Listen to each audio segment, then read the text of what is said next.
Je sais que vos travaux ont été des travaux pertinents dans la mesure où il y a beaucoup de questions qui se posent autour des agences.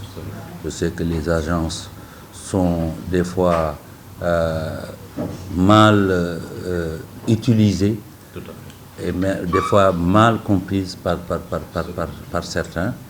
Et j'encourage les États à vraiment tenir encore les agences. C'est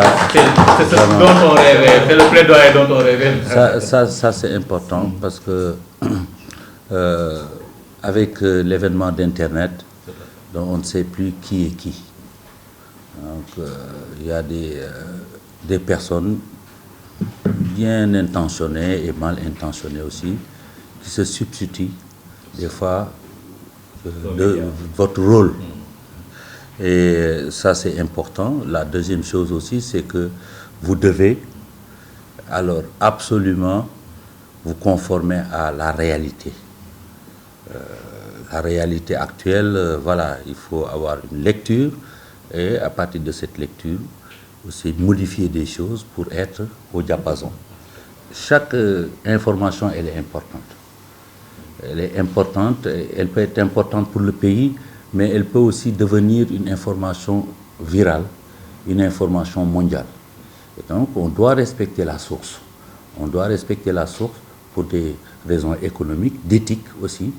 Je pense que tout cela, ce sont des combats que vous devez mener et que les États doivent vous accompagner pour arriver à se faire respecter comme une presse, une agence importante. Si vous allez aujourd'hui dans des agences comme l'AFP et tout, je suis sûr qu'ils ont modifié des choses et ils ont d'autres sources de revenus qui ne sont pas liées seulement à la subvention ou à l'appui de l'État, mais d'autres sources de revenus, parce que vous êtes entre l'officiel et aussi le grand public, le privé.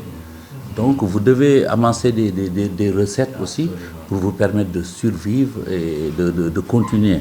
De nouvelles niches. De nouvelles niches. Et je suis sûr que lors de vos travaux, vous avez eu à en débattre. Et ce sont des choses importantes. En tout cas, moi, je vous encourage. Je suis très bien.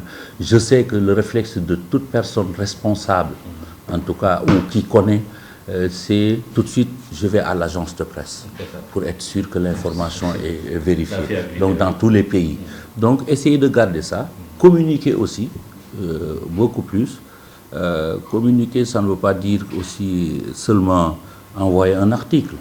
Je veux dire, Tcherno, il peut envoyer un article qui est un article important.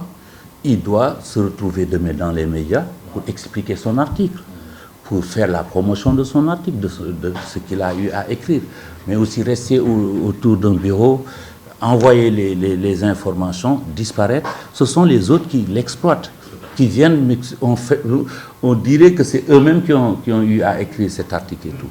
Je pense que sortez, défendez vos trucs, participez dans les débats en disant que cet article-là, voilà, je suis des chaînes, par exemple, d'information continue, hein, qui sont là, qui font en sorte que le travail des chroniqueurs, c'est un travail dédié à des gens qui sont dans des agences ou qui sont journalistes confirmés ou qui sont dans un groupe très important. Je pense que il ne faut pas laisser la place.